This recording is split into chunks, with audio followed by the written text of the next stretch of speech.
You know what time it is. We got a BlueJay here. It's called Wacky War Tactics in a nutshell. Everything's in a nutshell. I think it's because birds like nuts. I don't know. Let's jump right in. When it comes to expressing one's creativity, people often pursue activities like drawing or writing, or a lackluster combination of the two. But those of us with a more chaotic alignment express ourselves in other ways. Jimmy, why don't you draw me your favorite thing you did this summer? By catapulting corpses into the besieged city walls, not only would we be disposing of our dead, but we'd be Biological warfare? spreading fear and disease amongst the enemy's ranks at the same time. Two birds with one stone, mother! You need to stop spending time with the neighbor boy. As Dieter F. Uchtdorf once said, the desire to create is one of the deepest yearnings of the human soul. And so is murder. So while humans have been battling for thousands of years, it's only natural that we've also sought more unique ways of getting those dubs. Project Pigeon. Hold on. Battling for thousands of years, it's only natural that we've also sought more unique ways of American behaviorist B.F. Skinner's attempt to develop a pigeon-controlled guided bomb. I guess that's the first version of ballistic. Oh, that's such a risk, though. getting those dubs. So today, we're going to explore some of my favorite military tactics used in history. Oh, this should be good. This should be good. Hit that like button. The SMS Cap Trafalgar was a German civilian ocean liner that was repurposed into a warship for World War I. Converting ocean liners to troop transport or medical ships was I can see that, though. common, but fitting them for war was kind of like giving a kid a gun. Sure, a child soldier can produce the same stopping power as your average GI, but let's just say Rambo would have been a much shorter movie if he was mowing down toddlers instead of Burmese soldiers. The Cap Trafalgar was tasked with taking on British merchant ships off the coast of South America, and to do this, they came up with a unique strategy. Using some newspaper pictures they found, they disguised their ship as the British ocean liner, the RMS Carmania, and used the ruse to sneak up on merchant vessels. The newly disguised Cap Trafalgar set off on its first voyage, feeling all cheeky, and soon encountered its first victim. No way. Well, this is awkward.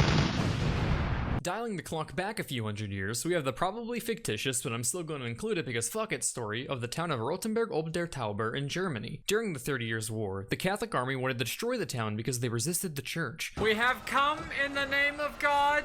You are now saved. The town council attempted That's so true.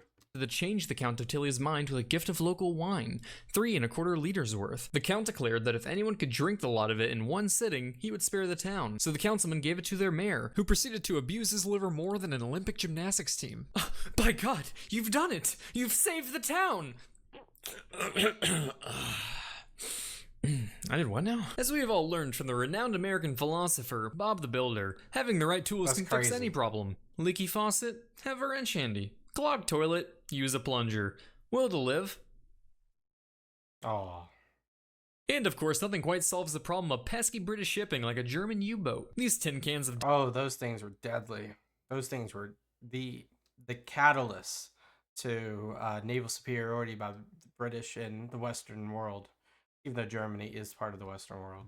The Allies. death were responsible for the sinking of 10 million tons of shipping over the course of World War I, with the most successful commanders holding records to this day. But the British were like, "We're also then," and decided to come up with a plan to counter these sneaky little buggers. And boy, did they have some ideas. Depth charges? Okay, welcome team. As you all know, you have been gathered here today due to your outstanding military expertise to address the pressing issue of German U-boat operation throughout the open blue. These Kraut underwater vehicles have been terrorizing our supply lines for too long, and the Crown will have none of it.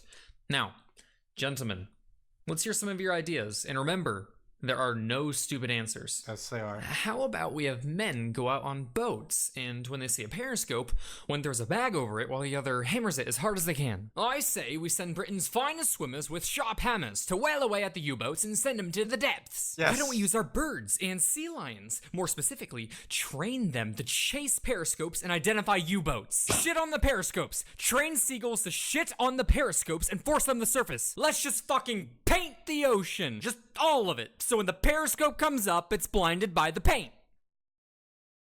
I don't know where we lost the plot here. I stand corrected. You may think I'm joking, but they actually went through with some of these plans.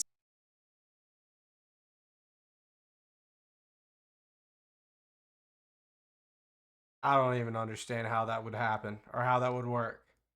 Oh my god. Radios were well developed by the time World War II came around, but Germans had the annoying habit of listening into Allied transmissions. Hey, can you guys stop listening into our transmissions, please? Or we'll have to take action. Haha, oh yeah, you and what pigeons? Allies turned to the tried but true method of using homing pigeons to help deliver sensitive material. The plan was to parachute the pigeons into France, with instructions for the locals on how to use them to deliver intel across the English Channel. And if you're wondering how exactly one goes about parachuting pigeons into a war zone, when you stupid, the answer is lingerie. Or more specifically, the lingerie company Maidenform. That's right, the Allies hired a lingerie company to spice up their production, shifting from making corsets and bras to pigeon parachutes and vests. That's awesome. Unfortunately, this tactic led to many deaths, as pigeons that landed unseen by locals would be trapped in a straitjacket of sexy pigeon lingerie.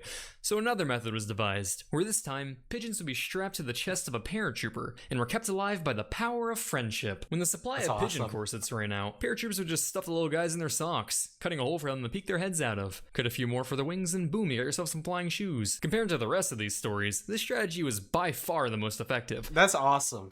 With an estimated 95% message delivery rate due to homing pigeons' uncanny knack for finding their way home. Not so much BlueJays, though. But you can prove them wrong any day now, Dad. So, in conclusion, while military masterminds have devised some of history's most effective strategies, such as the Greek Trojan horse or the Soviet defense of Stalingrad, you should hide your pet from the next RTC kid you come across, because it's only a matter of time before Frederick II straps a bra on your Siberian Husky and ships him off to Afghanistan. 7 out of 10 stars. Beautiful. That's crazy. The pigeon thing still blows my mind. It makes so much sense. What a great ally the pigeons were. Let me know any crazy obscure things that you guys thought of that he didn't cover, because I'm sure there are. War has been insane since the dawn of time. Like, anything to get an advantage has been done or used or tried. But let me know. I'll see you guys next time. Peace out and bye-bye.